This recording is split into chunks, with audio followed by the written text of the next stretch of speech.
hello चिनो मैं बोरी channel दा मुका हन्ना ताराम ओचरी अदो ngasi ai कुइबको नोंग चुबसे खेची सागे न खलिनी खेची से कुइरा चादबा खेची सागे न खलिनी अदो आई खेची से ai दुम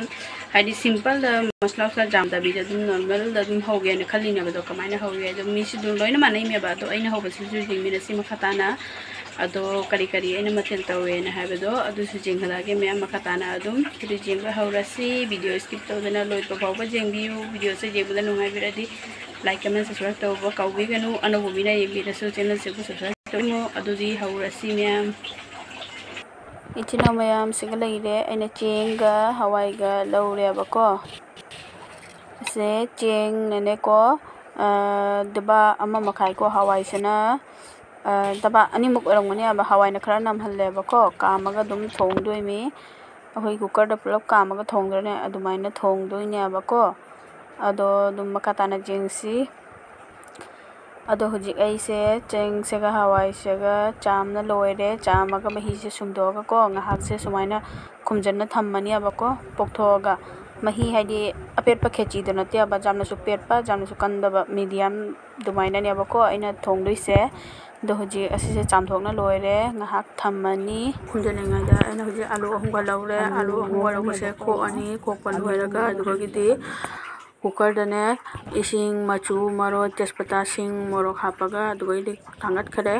थांगलेगाइदा असिसेगदु सिंजुगी तोनी कोका पेरुका अभरिगम को सोंदना आलू सोइना लोइरे मरो मरांग सोइना लोइरे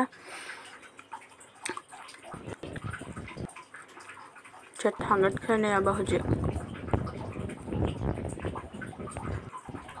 थांगत किंगादि से मरो से तानी हुजिक तिलौ चना मोरक नि तानी सिगा आलू सोबे लोइरे सिगा लेरेबा मरो को हुजिक तानी ताकपा लोइरे हुजिक तो सिंग तिलौ चना मोरक अदुदोनी ताकपा लोइरे हुजिक खाम थांगले थाव हापे हुजिक थाव हापना थाव से सारेबको सारेगादे से अंदु कुकर से कामबा लोइरे हुजिक आलू से ngौथोनी मरो मरांग लोइ सोइ थमे सिगना तिलौ चना तकपसेना आलू ngौनबैनी हुजिक आलू हाना ngौथोनी आलू हापे हुजिक ngौरनिको हाफ फ्राई तवरगा लौथोगा दुगगी मो खेची से सोक तवरगा दुगगी आलू ngौदोइनेबा हुजिक कामबा लोइरे दो हुजिक खेची से हवाई चेंग पूरा चपचारेबा खेची द हवाई न खतंग नमदरदि हाउतबनी दो हुजिक आलू से ngौना लोइरबनिना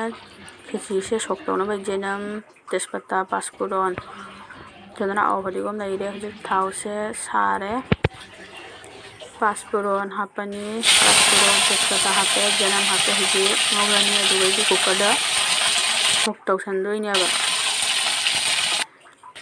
तो हुजिक समाना सोक तवसनलनी आइदु मोरक अकंगवा लेतबनिना मोरक अकंगवा हापरे सिनी ओखाइरनी सोक तवसनबसे ओखाइरगा अदुगगिदि यो ओखाइबा लोइरगा दुगगी आव फदिगम हापचल्ले आव फदिगम हापगा ओलेको ओलगा दुगदी खरा लेहौबदो अदुसो अकम हापचल्ले बाव फदिगम अदुसो हापगा हुजि ओले ओलगा जीरा खतंग चाइसलगाने मतते जीरा खतंग चाइसलगा दो खुमजन्ना थांगरानी अदुगगिदि मंकमो आलू ngौबगी मु थाव हापे मरोई से हापचल्ले थाव साना मरोई से हापा ngौरनी ngahak ngौरनी को ngahak ngौबिरगा अदुगगिदि मचू मरोई मोरो सुबा लोय हापगा मु ngौरनी ngahak ngौरगा दुगगी मही खतंग हापगा मुने मरोई नि खजना मुन्ने बगी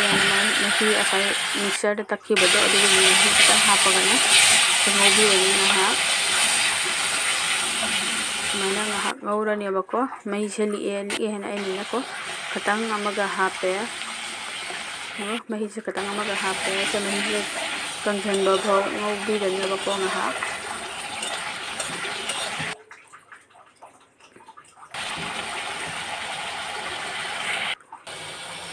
मही से खरा कंझले थुम खरा हापनी हुजिक थुम चांग यांगना हापनी मही से कंझले अंदु असाई हापे हिदो कंझले हुजिक आलू से हापनी को आलू से हापगा मु ngौरनी आलू से हाना ngौथोगने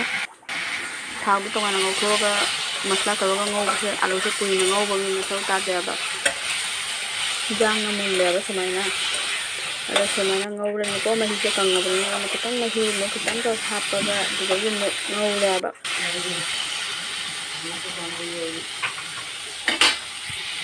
ꯁꯤꯡꯖꯨ ꯁꯣꯏꯒꯗꯕ ꯋꯥꯠꯂꯦꯕ ꯄꯦꯔꯨꯛꯅꯦ ꯁꯤꯁꯤꯅ ꯄꯦꯔꯨꯛꯀ ꯑꯁꯤꯒꯤ ꯇꯣꯅꯤꯡꯈꯣꯛꯁꯤꯒ ꯇꯧꯔꯒ ꯃꯦꯠꯀꯦꯕꯀꯣ ꯁꯤꯁꯤꯅ ꯃꯦꯠꯂꯒꯗꯤ ꯑꯥꯂꯨ ꯃꯁꯂꯥ ꯇꯧꯅꯕ ꯁꯣꯏꯕ ꯂꯣꯏꯔꯒ ꯆꯪꯍꯜꯂꯛꯑꯒꯦ ꯃꯌꯥꯝ ꯑꯩꯅ ꯄꯦꯔꯨꯛꯁꯦ ꯆꯥꯅꯤꯡꯃꯟꯅ ꯍꯦꯛꯂꯛꯄꯅꯦꯕ ꯍꯤꯡꯒꯣꯜꯗꯣ ꯁꯤꯒꯅ ꯃꯌꯥꯝ ꯁꯣꯏꯕꯒꯤ ꯂꯧꯔꯦ ꯄꯦꯔꯨꯛ ꯃꯅꯥꯁꯦ ꯐꯖꯗ꯭ꯔꯥ ꯌꯦꯡꯉꯣ ꯑꯁꯤꯒ ꯁꯣꯏꯒꯠꯂꯦ ꯈꯔ ꯁꯣꯏꯕ ꯂꯣꯏꯔꯒ ꯑꯃꯨꯛ ꯌꯦꯡꯃꯤꯟꯅꯔꯁꯤ ꯁꯣꯏꯕ ꯂꯣꯏꯔꯦ ꯍꯧꯖꯤꯛ ꯃꯌꯥꯝ ꯇꯤꯜꯍꯧ ꯑꯗꯩꯗꯤ ꯄꯦꯔꯨꯛ ꯇꯣꯅꯤꯡꯈꯣꯛ ꯑꯁꯤꯒ ꯁꯣꯏꯔꯦꯕꯀꯣ ꯍꯧꯖꯤꯛ ꯌꯦꯡꯁꯤ ꯃꯈꯥ ꯇꯥꯅ ꯃꯌꯥꯝ ꯇꯣꯉꯥ ꯃꯣꯔꯣꯛꯁꯤꯗꯤ ꯉꯥꯟꯈꯤꯕꯅꯦꯕꯀꯣ ꯇꯣꯉꯥꯁꯦ ꯂꯧꯔꯦ ꯇꯤꯜꯍꯧ ꯁꯣꯏꯔꯦ ꯁꯤꯒ ꯄꯦꯔꯨꯛ ꯇꯣꯅꯤꯡꯈꯣꯛꯅꯤꯀꯣ ꯑꯥꯂꯨ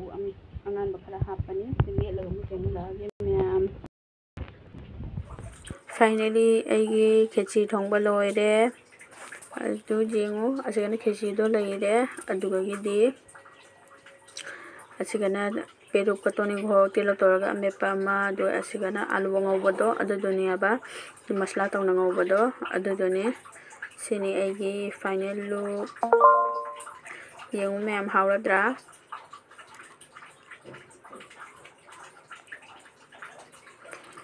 ꯑꯁꯤꯅꯤ ꯃꯌꯥꯝ ꯑꯩꯒꯤ ꯚꯤꯗꯤꯑꯣꯁꯦ ꯅꯨꯡꯉꯥꯏꯕꯤꯔꯗꯤ ꯂꯥꯏꯛ ꯀꯃꯦꯟ ꯁꯕꯁꯀ꯭ꯔꯥꯏꯕ ꯇꯧꯕ ꯀꯥꯎꯕꯤꯒꯅꯨ